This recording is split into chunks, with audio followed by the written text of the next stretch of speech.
এই ব্রত শ্রদ্ধা সহকারে শ্রী জনার্দনের উদ্দেশ্যে স্নান, দান, জপ, কীর্তন ও হোমাদি করলে অক্ষয় লাভ হয়। যারা উপবাস দিনে শ্রীহরির প্রতি ভক্তি সহকারে দিন যাপন করেন তাদের পক্ষে জগতে দুর্লভ বলে আর কিছু নেই। চন্দ্র ও সূর্য গ্রহণে স্নান করলে যে পুণ্য হয়, এই উপবাসে রাত্রি জাগরণ করলে তার সহস্র গুণ সুকৃতি লাভ হয়।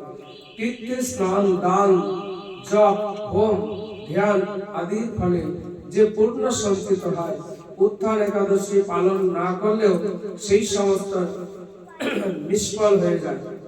হে নারদ, শ্রী হরি বাসরে শ্রী জনার্দনের পূজা বিশেষ ভক্তি সহকারে করবে, তা না হলে শত জন্মার্জিত পুণ্য বিফল হয়। হে বৎস, যিনি কার্তিক মাসে সর্বদা ভাগবত শাস্ত্রাদি অধ্যয়ন করেন তিনি সর্বপাপ থেকে মুক্ত হয়ে সমস্ত যজ্ঞের ফল লাভ করেন।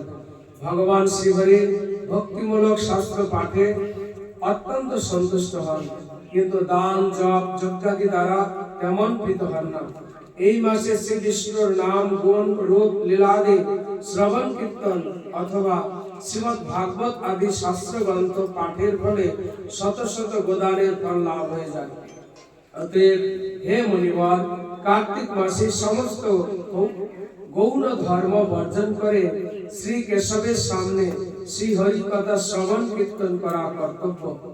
কোন ব্যক্তি যদি ভক্তি সহকারে এই মাসে ভক্ত সঙ্গে হরি কথা শ্রবণ, কীর্তন করেন তবে তার শতকুল উদ্ধার হয় এবং হাজার হাজার দুগ্ধবতী গাভী দানের ফল অনায়াসে লাভ হয়। এই মাসে পবিত্র ভাবে শ্রীকৃষ্ণের রূপ গুণাদি শ্রবণ কীর্তনে দিন যাপন করলে তার আর পুনর্জন্ম হবে না। এই মাসে বহু ফলমূল, ফুল, অগ্রু, কর্পূর ও চন্দন দিয়ে শ্রীহরির পূজা করা কর্তব্য। সমস্ত তীর্থে ভ্রমণ করলে যে পুণ্য হয়, উত্থান একাদশীতে শ্রীকৃষ্ণ পাদপদ্মে অর্ঘ্য প্রদানে তার কোটি গুণ সুকৃতি লাভ হয়।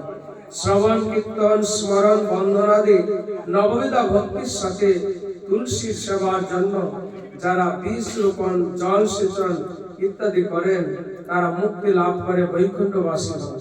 হে নারদ, সহস্র সুগন্ধি পুষ্পে দেবতার অর্চনে বা সহস্র সহস্র যজ্ঞ ও দানে যে ফল লাভ হয়, এই মাসে হরিবাসরে একটি মাত্র তুলসী পাতা শ্রী ভগবানের চরণ কমলে অর্পণ করলে তার অনন্ত কোটি গুণ ফল লাভ হয়ে যায়। হরে কৃষ্ণ।